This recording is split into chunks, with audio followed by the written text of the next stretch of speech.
अच्छा, एक रिसर्च में देख रही थी जिसमें कि ये बताया जा रहा था कि जैसे वात पित्त कफ, हम इन तीन की बात कर रहे हैं कि इनके बेसिस पर डायग्नोस करके और उसके बाद दवाइयाँ आयुर्वेद प्रिस्क्राइब करता है।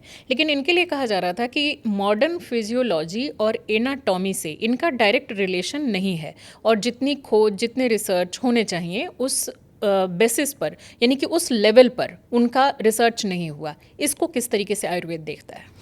देखो, आयुर्वेद में रिसर्च तो बहुत अभी दूर की बात है, पर हो रही है। अब बहुत काम चेंज हो गया। अब तो मतलब कि जब से आयुष डिपार्टमेंट बना है ना, तब से इन चीज़ों के ऊपर बहुत स्कंजा टाइट है। अब तो मतलब कि आयुर्वेदिक डिपार्टमेंट जो है वो बहुत सख्त हो चुका है। वो पहले जैसा रिलैक्सेशन वाला नहीं रहा, क्योंकि अब आयुर्वेद में टेस्ट होते हैं। पहले होता था कि इसकी दवाई का कोई टेस्ट ही नहीं था, कोई भी कुछ भी कुट के पीस के दे देता था, नहीं था। तो लेकिन अब हर चीज़ का टेस्ट है। अगर उसमें आपने 10 चीज़ें डाली हैं तो 10ओं का अलग अलग पता चलेगा कि कितनी डाली है और कितनी कम है या ज़्यादा है। तो अभी तो लोगों के लिए बहुत फ़ायदेमंद चीज़ है आयुर्वेद। आयुर्वेद में जो त्रिदोष सिद्धांत है जिसकी हम बात कर रहे हैं ऑलरेडी, तो इसका मतलब इसके पीछे लॉजिक क्या है, इसका सिद्धांत क्या है, ये काम कैसे करता है त्रिदोष सिद्धांत? ये ना जी, जैसे मान लो बॉडी के अंदर वात है, पित्त है और कफ। वात पित्त कफ में अलग अलग दोष आते हैं। अब जैसे मान लो वात है, ये सारी बीमारियां होती हैं बायवादी की। जैसे बाजू के रोग होते हैं, पेट के अंदर प्रॉब्लम होगी। अब जो पित्त है वो गर्मी की है, वो ब्रेन के अंदर प्रॉब्लम आएगी या लिवर के अंदर क्योंकि हमारी बॉडी में 2 दिमाग हैं, एक यहाँ है लिवर और एक है दिमाग गट सिर हेल्थ में। एंड हाँ, माइंड। दोनों को 2 दिमाग माना जाता है। तो वो पित्त प्रकृति। जो कफ है उसमें आ जाते हैं रेशे, जैसे छींके, जुकाम, कोल्ड, कफ, ये चीज़ें उसमें आ जाती हैं। तो उसको जैसी वात पित्त कफ का मिश्रित होता है, कई लोगों को वात पित्त इकट्ठा हो जाता है, कई लोगों को कफ और वात इकट्ठा हो जाता है। ऐसे करके वो मिश्रित भी हो जाता है। कई बार कईयों को तीनों मिश्रित दोष हो जाते हैं। तो उसमें जाके कुछ त्रिदोषनाशक औषधियाँ हैं, कुछ अलग अलग औषधियाँ दी जाती हैं, ताकि वो उसका जो हम काम करते हैं, हमारे वैद्य जो काम करते हैं, वो सिर्फ इन तीनों चीज़ों के इर्द गिर्द काम करते हैं। और कई बार पेशेंट आके हमारे पास 4-4, 5-5 महीने दवाई लेने के बाद कह देते हैं गोल साहब फ़ायदा नहीं हो रहा। तो उसकी तासीर पे सेटिंग ही नहीं आती। लेकिन ऐसा बहुत रेयर होता है। हमारे जितने भी पेशेंट हैं, हमने देखा है कि मिनिमम 3 मंथ और मैक्सिमम 6 मंथ के अंदर अंदर हम दवाइयाँ बंद कर देते हैं। तो ये आयुर्वेद का सबसे बेहतर एक होता है कि जब दवाई सूट कर गई। और एलोपैथी में इतना ज़रूर है, मैं कभी बोलता नहीं ऐसी बात, पर एलोपैथी की दवाई को आप 10 साल खाते रहो तो वो जिस दिन छोड़ोगे वो प्रॉब्लम वहीं आ जाती है। आयुर्वेद का ये फ़ायदा ज़रूर है कि 3 महीने खा लो, फिर दवाई कम हो जाती है, 6 महीने के बाद दवाई बंद हो जाती है। तो उस तरह से तो एलोपैथ में भी है, क्योंकि उनका भी कोर्स होता है। जैसे कि टीबी का 6 महीने का मतलब जो जनरल एवरेज देखा जाता है वो 6 महीने का कोर्स होता है। इसी तरह से अलग अलग बीमारियों के लिए भी अलग अलग कोर्स है। जैसे कि कैंसर का भी है, तो कितने दिन उनका कौन कौन सा मतलब प्रोसेस चलेगा वो पहले से तय है। तो उनका भी एक कोर्स तो है, पीरियड भी है। ज़्यादातर बीमारियों का है, हार्ट डिजीज़ का भी है, तो कोर्स तो उनमें भी टाइम लिमिटेशन है। हाँ, बहुत बहुत ज़्यादा बीमारियों में नहीं है। एक दो जैसे आपने नाम लिए, टीबी का है और है, ऐसे टाइफाइड का है। अब जैसे किसी को टाइफाइड हो रहा है, कई सालों तक होता रहता है, तो वो कंट्रोल नहीं होता। जबकि आयुर्वेद में टाइफाइड का बहुत जल्दी कंट्रोल होता है। तो इसमें आयुर्वेद में तो हर बीमारी मतलब कि 3 to 6 मंथ में कंट्रोल हो जाती है। अब जैसे कैंसर का पेशेंट आयुर्वेद में आने लगा, बहुत सारे लोगों ने कैंसर के लिए प्रचार कर दिया आयुर्वेद वालों ने, तो पेशेंट को उम्मीद जाग गई है कि शायद आयुर्वेद में कुछ हो जाएगा।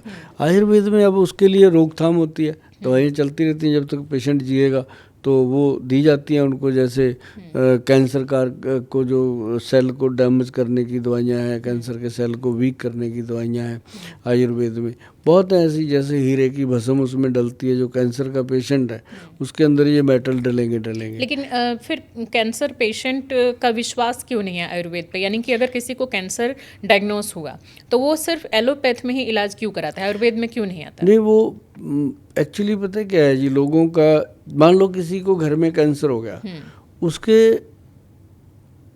जो रायचंद होते हैं, सलाहकार बहुत होते हैं। मान लो अगर वो मैरिड है तो उधर से भी प्रेशर, इधर से भी प्रेशर, कोई कहेगा नहीं नहीं इसको तो हम ये कराएंगे, कोई कहता है ये कराएंगे। पेशेंट की नहीं चलती वहाँ पे। जब ऐसी बीमारी होती है ना तो रिस्क कोई भी नहीं लेना चाहता, वो कहता है किसी ना किसी तरीके हो जाए।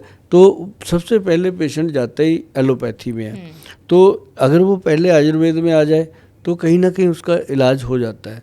लेकिन आयुर्वेद में पता है कब आता है, जब वहाँ डॉक्टर कह देते हैं अब इसकी सेवा कर लो, 40 दिन रह गए, फिर वो कहता है चलो भाई जड़ी बूटियाँ खा लेते हैं, पत्ते खा लेते हैं, ये गोभी खा लेते हैं। वो मतलब ये इसलिए है। और हम तो खैर चलो हमारे इंस्टीट्यूट में तो कैंसर का पेशेंट आता नहीं, हम ज़्यादा उसके ऊपर ध्यान नहीं देते।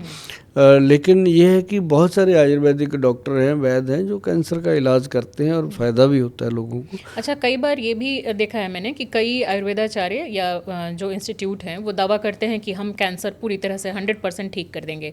और कुछ लोग अगर एग्जैक्ट उनको पता नहीं है कि कैंसर है, लेकिन हाँ उस डॉक्टर को पता है, आयुर्वेदाचार्य या वैद्य जो है उनको पता है, और वो फर्स्ट स्टेज या सेकेंड स्टेज का है, वो दवाइयाँ दे रहे हैं और वो ठीक नहीं कर पाते, और तब थर्ड स्टेज फोर्थ स्टेज में जब पता चलता है तब तक बहुत देर हो चुकी होती है। यानी जो आपने प्रोसेस बताया उसके उल्टा भी होता है। तो ये भी उनकी भी तो ये जो गलती है कि मतलब टाइम रहते अगर आप उसको कंट्रोल कर सकते हो, अगर आपको लगता है कि आपके पास उतनी नॉलेज है तो आप उसको टच करो, नहीं तो उसको सीधे आप बोल दो कि जाओ दूसरे प्रोसेस में जाओ।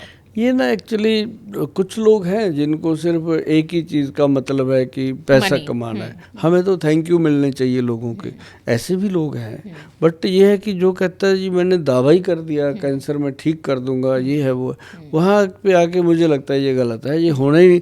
अगर कर भी ले तब भी नहीं ये दावा करना चाहिए कि मैं ये ठीक कर लूँगा।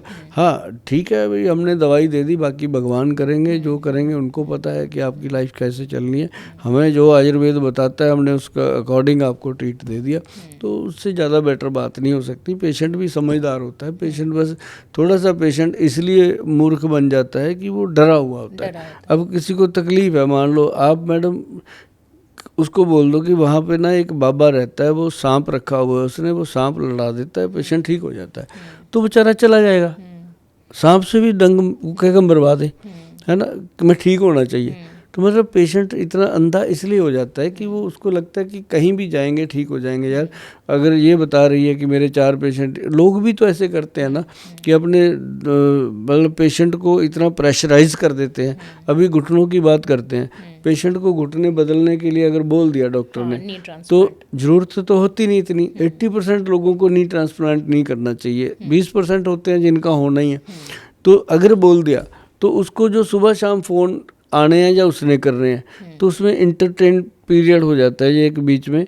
वो घुटने का क्या हाल है, वो यार डॉक्टर ने बताया था ऑपरेशन होगा, फिर करवाता क्यों नहीं, पैसे साथ लेके मरेगा। ऐसी ऐसी बातें करके उसके दिमाग में ठोक दिया जाता है कि तो ऑपरेशन करवा, जबकि ज़रूरत नहीं होती।